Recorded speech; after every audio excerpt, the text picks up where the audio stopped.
All right, so I get this question a lot. People ask me what are the differences between these two lines, these two shebangs, and why I prefer this one over the other one. So yeah, let's talk about it today. All right, so to get started, I want to talk about my bash style guide. You can go here right in your browser, style.ysap.sh, and this is my official ysap style guide for writing bash. These are kind of like my tips and tricks and sort of the style I adhere to. You can also curl this in your terminal if you want to view it in your terminal, up to you what format you want. But in here, I mentioned shebang. So if we search for shebang, we will see bash is not always located at /bin/bash. So use this line, user bin env bash. Unless you're intentionally targeting a specific environment, like bin bash on Linux servers with restricted paths as an example.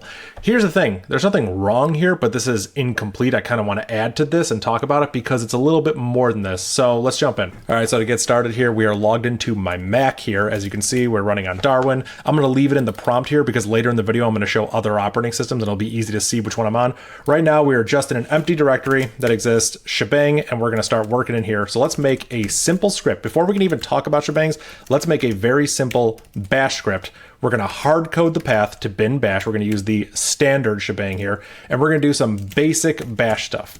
Now, what is basic bash stuff? Because I'm kind of lying to you. It's not really basic. We're actually going to do some advanced bash here. We are going to make an associative array. So we'll call it, that doesn't even matter what we call the variable here. Let's call it my array. Very simple. Now we can say my array, the key foo equals 1. We can say my array, the key bar equals 2. Very simple. Now let's print foo out of this. So if we get the foo key out of my array, this should just print the number 1, right? Seems very simple. There's no trickery going on in this script. Let's go ahead and run our simple script. Here, I can leave the source code up in case people are curious what's inside it. We have the simple script there. Let's go ahead and run it, and we get an error, right? You can see that it doesn't like the -a option that we were giving declare. Declare doesn't seem to support a -A, and we're printing the number 2 here. All right, this is very weird. This is not what we expect. So what's going on here? Well, what version of bash is this running on? Because if I were to run bash and then give it the simple script, it works. So isn't that weird? We can call it directly, we can execute it directly, which will use the shebang of bin bash and it fails. But if we call bash here and execute it, it works exactly how expected. Why is that happening? Well, you might think, let's look at which bash, because this is going to figure out which bash in my path variable are we executing. As you can see right here, we're executing opt homebrew bin bash. If you're not familiar, the variable I'm interrogating is the $path variable.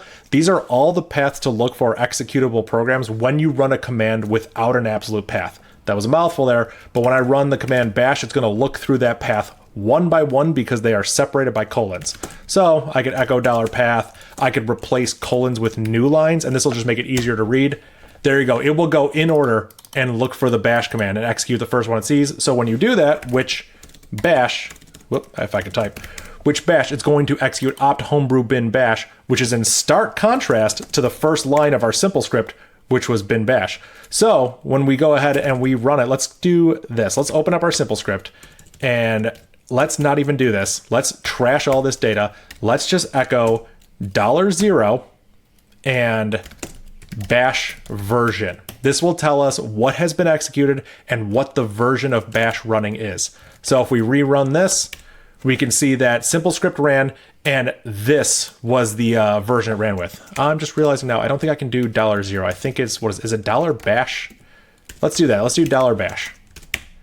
There we go. That's what I wanted. So we have bin bash here, and we have the version. As you can see, this is version 3.2. This is very old. This is what ships with the Mac. We're already on version 5 with bash, so that's why the array syntax notation wasn't working. We weren't able to declare associative arrays. Bash 3.2 doesn't have associative arrays. So we have to run it with opt homebrew bin bash, right? So if we run bash simple script, it will run it with opt homebrew bin bash?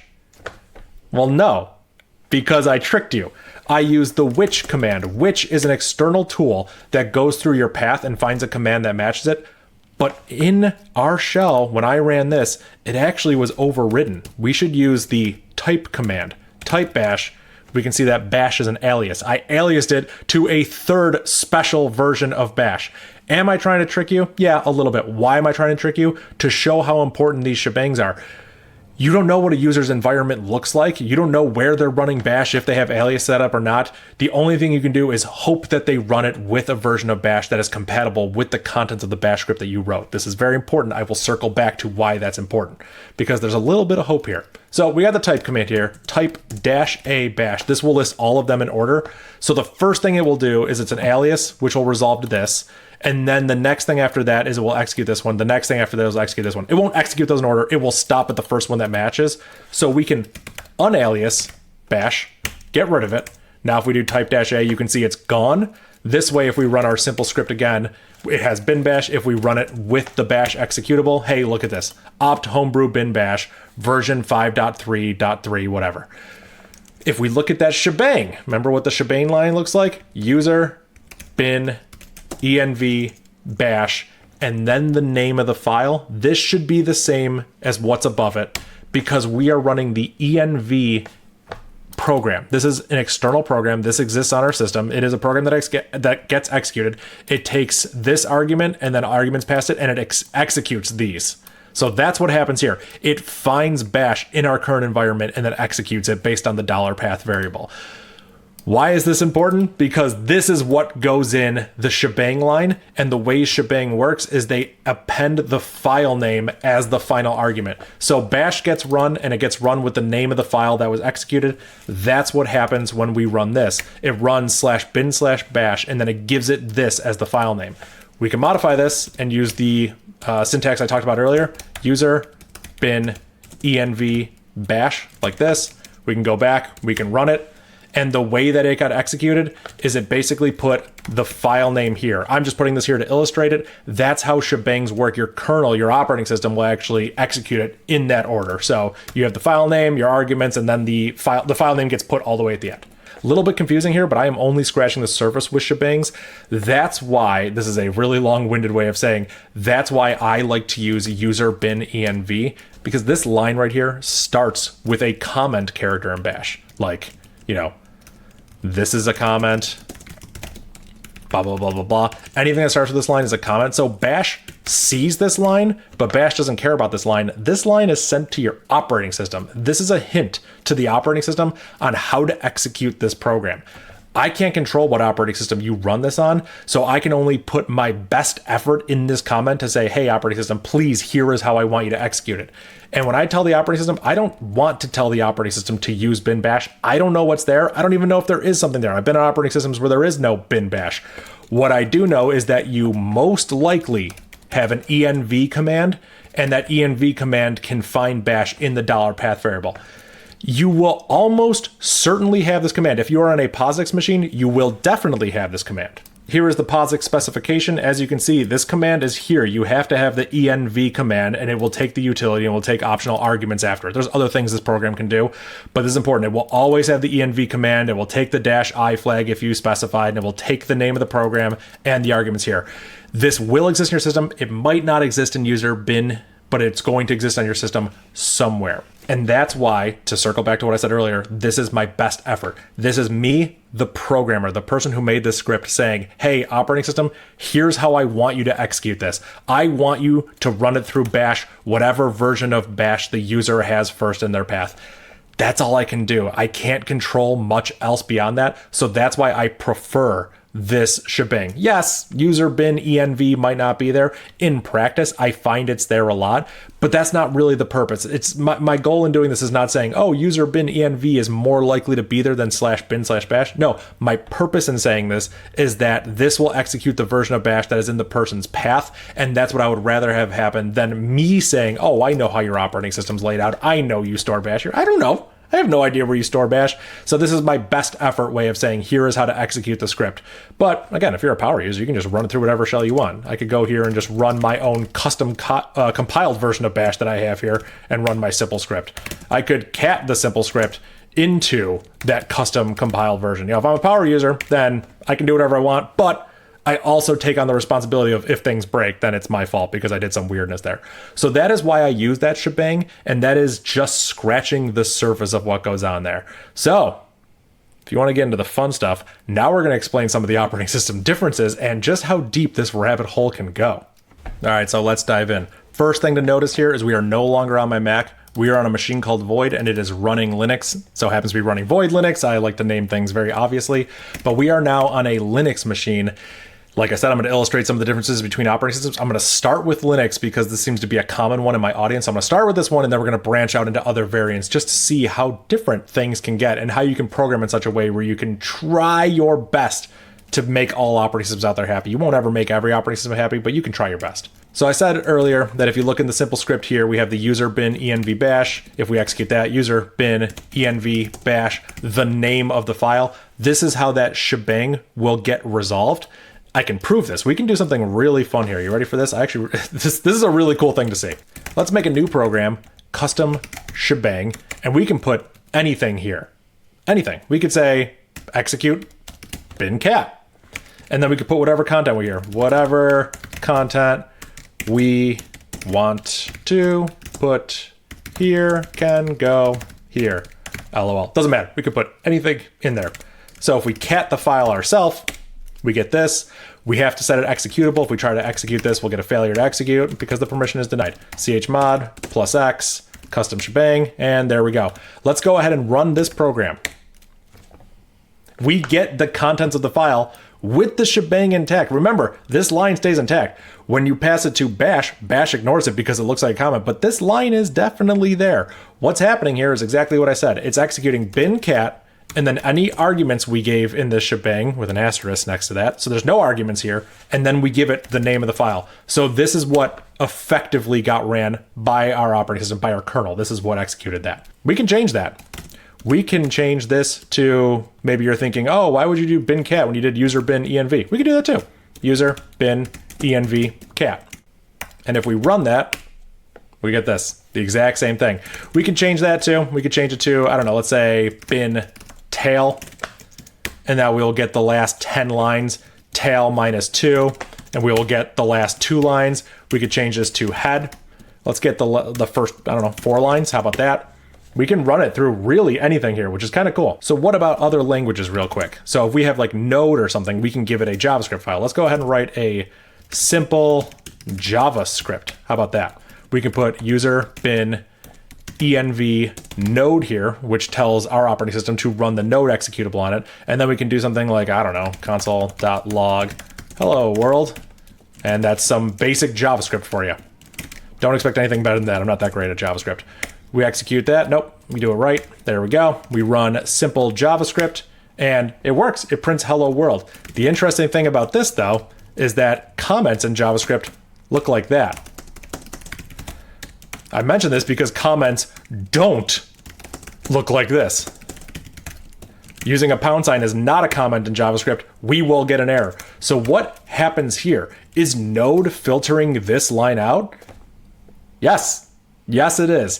I tried to find the actual source code for this. I was kind of upset with this because there was code in Node to strip this out, but it looks like that code was removed in 2019. Now the V8 engine that powers Node and does all the JavaScript parsing is what strips the shebang out. But you're gonna have to just trust me on this. This shebang line, the line starting with the pound sign, is removed by the Node interpreter. At some point it's removed before it parses this file as JavaScript. So this is what Node sees. It doesn't see that shebang at the top. But in terms of the operating system and how the bytes are sent to the interpreter, yes, that shebang line is absolutely there. All right, so that was a fun little aside, but let's go back to our custom shebang here. So we have head -4. Can we change this to, let's see, user bin env head -4, right? This should be the exact same thing. Let's go ahead and run this, and we get an error. Isn't that weird? It seems like it should be the same thing. If we just do head -4, was it bin head -4? If we do this, it works. But if we change this to user bin env, then it doesn't seem to work. So what's going on here? Well, let's actually read some error messages here. User bin env, this program caused an error. Head -4, no such file directory. It tried to find a file with this exact name, head space -4. So everything to the right over here, it tried to find a file with that literal name, but it failed. Use -v capital S to pass options in shebang lines. To pass options in shebang lines. That's really interesting. Let's go ahead and just do this for now, and then we'll talk about why this works. So it wants us to put a -S here. If we run this, then it works as expected. So what's happening here? Why did that break, and why does -s fix it? Let's deep dive into this. In order to do that, we're going to make a new program that we can set as our shebang. So it's we're going to get a little meta here, but we're going to make our own program called print args, and we're going to make a C program so we compile it. We don't have to worry about interpreters at all. This program will just print the arguments that are given to it. So if you remember in a C program, you get argc, and then you get car star star argv. So we have our arguments, how many there are, and the actual arguments themselves. Let's return 0. Let's say this program was a success. And what we can do is we can say for int I equals 0, I less than argc, I plus plus, loop over the arguments, and then we can printf. Let's see how to format this. Arg, the number argument, colon, the value, which is a string value of what that argument is, with a new line. So we can just give it the I here and argv at spot I. And that should be it. We're using printf, so of course we have to include standard IO. There we go. So let's go ahead, compile that program. Here, I'll leave the source code up for people who want to see it. Let's compile printargs.c. Let's call it printargs. And let's get a syntax error.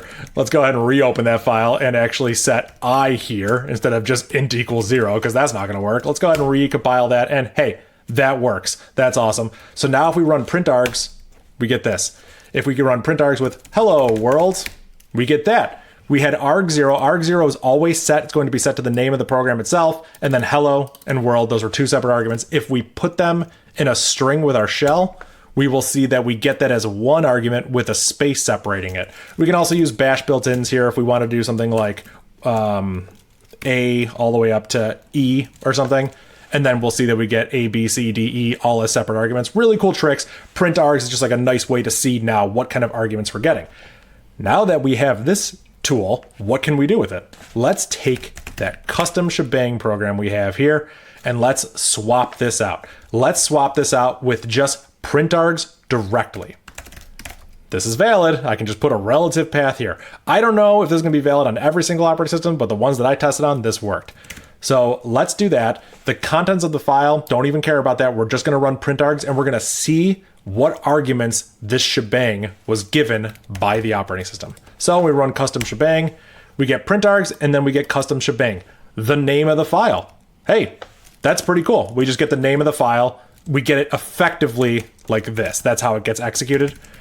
We're not giving it that, the kernel's giving it that, but that's what's happening here. Let's give us some arguments here. Let's say foo. Okay, simple enough. We run our custom shebang, we get printargs, we get foo, and then we get the name of the file that we're running. That's awesome, that makes sense. Let's go ahead and add another arg. Printargs foo bar baz. Let's add a couple here. Run that. What's happening here? Do you notice something interesting here? Printargs is here, but then we have foo bar baz separated by spaces. It is being processed as one big argument and then getting the name of the file. So with shebangs on Linux, you can only pass one argument. Anything to the right of that first file, anything after that first space or white space, will get treated as one argument. So what was happening with the env command then? env got that head -4. If you remember head space -4, it was getting it as one big giant string. I'll show you. User bin env head -4. This was getting passed as one big file name. Anything we put here would have been part of that file name. That's not good, but env has a special flag, that -s flag. So, where is it? Here it is. -s, split string. Process and split s into separate arguments used to pass multiple arguments on shebang lines. There you go. The env command is what did this. But you might be saying to yourself, but wait, Dave, I don't remember -S being there, because if we pull up the POSIX specification, it's not there. There is no -S. We have -I here. We don't have -S. That is not a POSIX flag. That doesn't mean the Linux version's wrong. It just means it has functionality that is not defined here. So -S is not portable. You might not find that on other operating systems. It seems to be, I've tested it myself, it seems to be on some operating systems, not others, but this is part of the GNU core utils. In fact, we can pull it up right here. Here we go. I got the source code for Env. This is part of the core utils. This is what ships with most Linux distributions will have this. You'll have the GNU userland core utils tool. This will have the logic to take that -s and actually parse it. So here we go. Take a look at this function inside env.c. We have parse split string. Process a -s string and create the corresponding argv array. Update the given argc argv parameters with the new argv. What this means is if you call env like this, notice that it's -S, and then you can just have stuff inside one big string, or maybe you have some extraneous arguments. Here's how env will receive it. And at the end of this function, they will all be separate arguments. So the Linux kernel is executing the program and it's giving it to env as one big giant string. Literally, env is seeing -S space, all the arguments, space, as one big string. This function is what's responsible for breaking it into separate arguments so it can parse it like multiple options. That's what the env command is doing. This translation is happening in userland because of the GNU core utilities. So Linux can handle this with env -s. Without it, the kernel just passes one big giant string.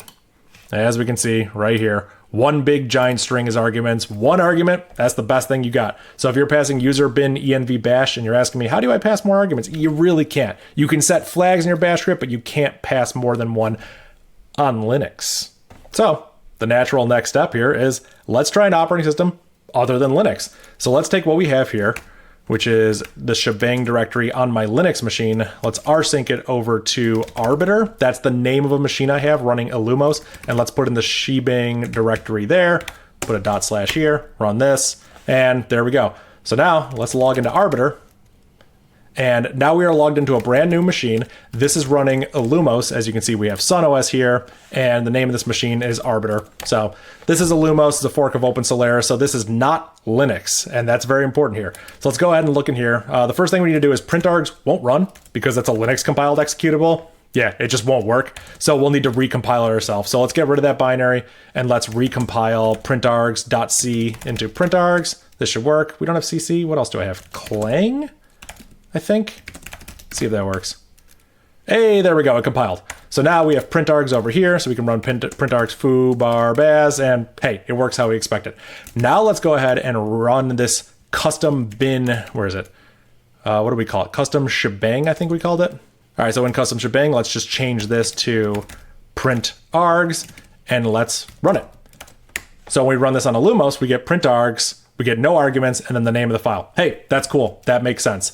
Let's go ahead and give it an argument here. If we give it one single argument, it works. We get the one single argument here. What if we give it more than one argument? Foo bar baz. What happens on Illumos? They're thrown out. The arguments are thrown out. Anything to the right of that, we just kind of split it on spaces. Here's the name of the file, or arg0, the name of the program we're looking for. Here's arg1, and here's garbage that gets ignored. So yeah, you can't rely on this behavior to be the same across different operating systems. So here's something fun. Because we're on Illumos, we can do env ---- help, and that fails. Because there is no -- help. There is no $S. This env command is very simple, similar to the POSIX env command. It does not support this. We can't just say -s and then, tail -4. That won't work. We'll get an illegal option for $S. So env $S, not supported on Illumos. You can't rely on it to be there. And if you run a shebang with multiple arguments, they just get thrown out. All right, so let's back out of here. Let's back out of here. And now we are logged into my Mac. This is my local machine. We can run uname and we can see that we're on Darwin. So let's go ahead and pull those files. Let's grab those from void shebang into // I think I need the slash here. Yeah, it looks right. And there we go. Now, again, we can't just run printargs. This won't work because it was compiled. Yep, compiled for a different type of operating system. Let's go ahead and RM that. And let's cc printargs.c out into printargs. This should just work. There we go. Let's sanity check this foo bar baz. Hey, looks good to me. So let's go ahead and run the custom shebang script again. I pulled them from void, so it doesn't have this. Let's go ahead and change this to, what is it? / printargs. Okay, no arguments, very simple. Run it, and we have no argument. Hey, that's awesome. That's what we expect. Let's go ahead and add foo here. And we have foo. That's awesome. Bar baz. So it works. On a Mac, you can give it multiple arguments. How are those arguments broken apart? I don't know. Is it white space? It doesn't use shell parsing logic, or maybe it does. I don't know how the kernel handles this, but it seems to handle this. All right, so I believe this happens because of the like BSD roots of the macOS kernel here, Darwin. I don't know exactly. I also don't have a FreeBSD machine to easily test this on, so I'd be curious if anyone has FreeBSD out there, what actually happens when you pass multiple arguments to a shebang. Like I said, Linux doesn't support it. Illumos throws anything out beyond it. So Linux, you get a big string. Illumos throws things out. Mac seems to support it. So I wouldn't rely on this behavior. I would just stick to maybe one argument max to a shebang. Ideally 0, but one argument. And the argument I choose is bash, and the program is user bin env. So the interesting thing to note here, though, is on my Mac, we have env, and in env, there totally is a -S, split apart the given string from multiple strings and process each of the resulting strings as separate arguments. So this is really cool. We can actually do the same thing with Mac. Even though it supports multiple arguments, you can still pass in the -S. All right, so here's the important part. I even mentioned this in the style guide, but these rules are not hard and fast. This is just meant to be a deep dive into all the weirdness with shebangs and why I personally choose to use user bin env bash for my bash scripts. You don't have to use it. It's not like if you use something else, you're wrong. If you know your environment, you know what you're targeting for, you know what you want to run, go ahead and use that. Because again, the shebang is a hint to the operating system on how to execute your program. So if you know what your environment looks like and you're going to run on, let's say, like 100 machines and you know they're all the same, go ahead and set it to whatever you want. It's your environment. You do whatever you think is best. When I'm writing these scripts to work on as many machines as possible and I don't really know, I sent this operating system hint to say, hey, just run it with the version of bash that you have. This is the best thing I can do. Like, this is my best shot at saying, hey, please give me a bash interpreter to run this. That's it. All right, so before I finish the video, I have one cool little example I wanted to throw in that I almost forgot about. I apologize. It's like raining a ton outside, so hopefully it's not too loud. Hopefully the mic's not picking it all up, because it is like a little bit of a downpour out there. But check this out. We have that print args command. That's pretty cool. We can give it arguments, foo, bar, baz. That's awesome. Look at this. arg0 is the name of the program, but you can change this. There's no rules that say that this has to be the name of the program. You can't rely on this. So if I say exec print args, foo, bar, baz, exec is built into bash, and it will cause the bash shell to become this process. We don't want that. This will close the terminal. So let's wrap this in a subshell. This is executing print args the hard way, okay? I promise there's a reason for this. Exec is a built-in. Let's go ahead and look at some of its options.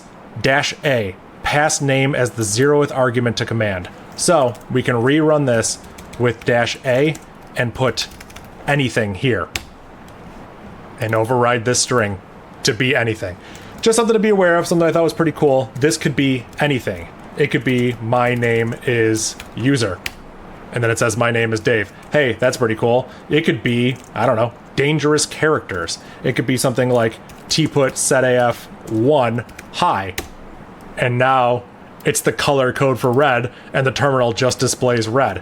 Yeah, you could really put anything here. You can override this. Super useful if you want to do this. Like, some programs will operate differently based on how they're executed. I know Bash will. If you execute it with the name sh, it acts like a POSIX shell.